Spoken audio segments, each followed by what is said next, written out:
next. You're listening to the Vegas Take right here on the all-new 101.5 FM, 720 AM KDON. Welcome back to the show. It is the Vegas Take, Sharp and Shapiro. Glad you could join us on a Monday. Couple breaking news stories we want to give to you. First of all, Harvey Weinstein has been found guilty of 2 of the 5 counts that he was charged with, including third-degree rape. So he's going to be spending some time in jail. We will continue to monitor this story throughout the day. What does this mean for Harvey Weinstein? Well, it probably means he won't be having any T-bone steaks or lobster anytime soon. He's probably going to be going to jail for a while, which is a good thing, by the way.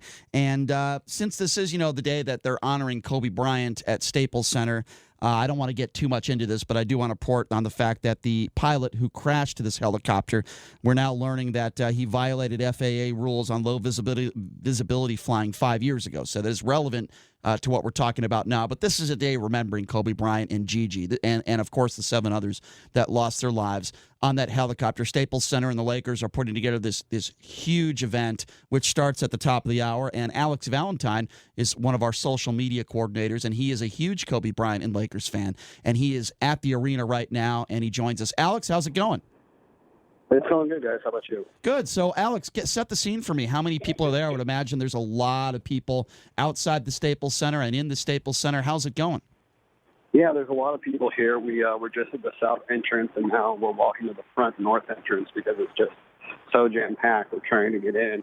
Yeah, everybody's in, their purple and gold, their Kobe Bryant stuff. Honestly, it feels like we're just at a home game during the morning.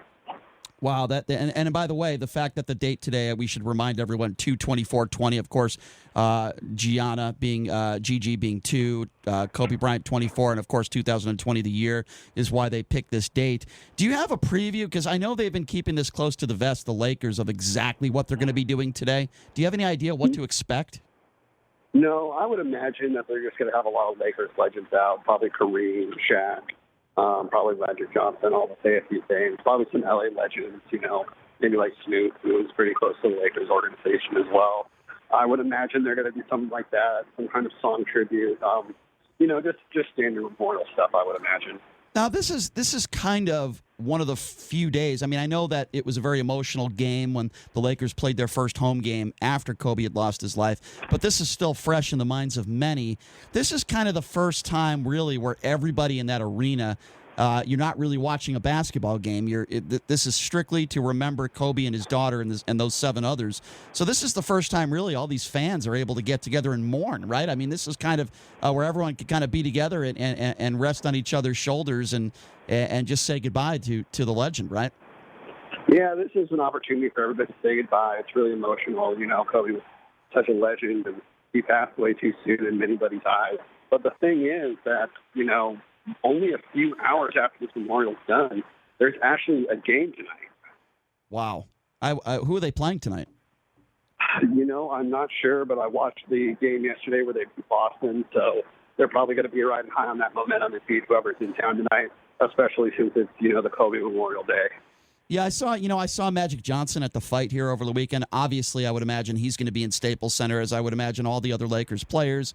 You mentioned some of the greats. I'm sure many of the greats will be in attendance as well. I would hope that they share some of their personal stories. I would hope Shaq would be there, as he's better be. And what do you think about his family? I would imagine now that it's been about a month or so, which is incredible. I can't even believe it's been that long. I would imagine Kobe's family would probably be there, right? His wife and his kids. Yeah, so this memorial, all of the money is actually being donated to Kobe Bryant's camp, where, he was unfortunately on his way to that morning that he passed away.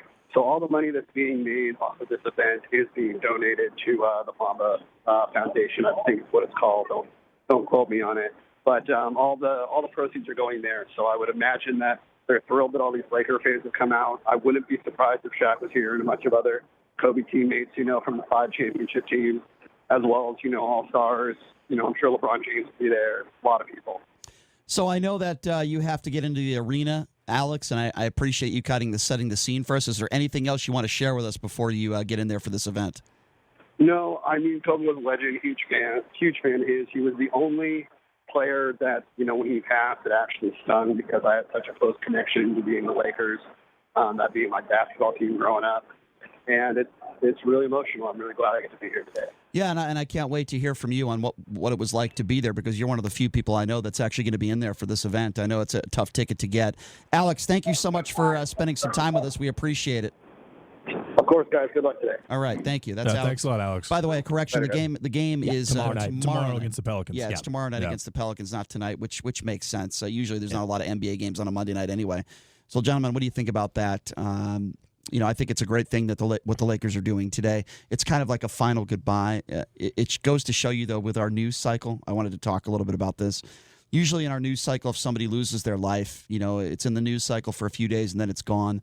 Not the case with Kobe Bryant, because he was such an icon and such a legend. Losing his daughter and the circumstances around the 7 others that lost their lives, it's still very much so in the news cycle, and I'm glad that the Lakers have decided to do this.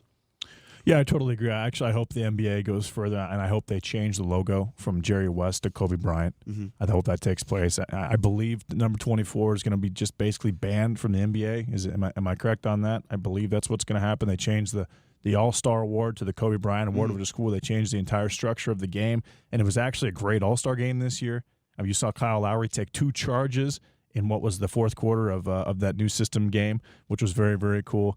I think that Kobe Bryant, I hope that they change the street next to the stadium. It's called Figueroa Boulevard. I hope they change that to Kobe Bryant Boulevard. There's just a lot of things that can take place. But, yeah, you're right. Usually when someone dies in this fashion, it's in the news for a week. This is going to be in the news for years and years and years, because he touched so many different people, and he was so successful, not just in basketball but also in everything he put his mind to. Yeah, it's an expected and it's a solid move, Brian and JD, as far as the Laker organization is concerned, having this event. Kobe Bryant, the reason why you talk about the longevity, Brian, why this is something that has extended out longer than a lot of us really thought would happen, is because of Kobe Bryant being kind of the transcendent figure that he is. He's someone who not only was a great basketball player and athlete, but he also had successes in other avenues in life, right? So there's other aspects where he was someone that made his mark whether it came to the entertainment industry and other places, and also the expectations of what he had going forward. So I think that's something that is understandable, and of course the tragic nature of all the circumstances that took place with this leads to this also. And you mentioned, of course, his daughter Gianna, and the other 14-year-old girl too, who lost her life. 2 young people like that losing their lives, that's something that really pulls at the heartstrings of Americans. Yeah, and again, I want to also report this, because I think it's important. I know this guy lost his life too, but he's responsible for 8 people losing their life as well, and that was the pilot who apparently back in 2015 broke FAA rules violations on low visibility flying. He's done this before. He should have known better, and he should not have done it again. And because of it appears as though because of his irresponsibility, and because he should not have been flying in those conditions, we lost 8 others, including himself, 9. This is absurd. It's ridiculous. It gets me angry. This isn't a situation where somebody just went through a stop sign. It wasn't a situation like that. This was truly should have never happened. And we need to remember that. It does have that roll the dice kind of feel to it, doesn't it, Brian? Yeah, we shouldn't be talking about this. It should have never happened. But we'll continue to monitor this story. We appreciate Alex spending some time with us as he is there at Staples Center. And we'll talk a little bit more about what this was like tomorrow. We'll have plenty of audio for you. But coming up next, speaking of audio, Bernie Sanders destroyed it in the Nevada caucus. I mean, just destroyed it. He ran away with it. So why are people supporting Bernie so much? Well, we have a former Oscar-winning actress. Her name is Susan Sarandon. I had a chance to speak with her when he was running for president back in 2016, and she tells us why. Why was she supporting him? She'll give us that answer coming up next. You're listening to the Vegas Take, 101.5 FM, 720 AM, KDON.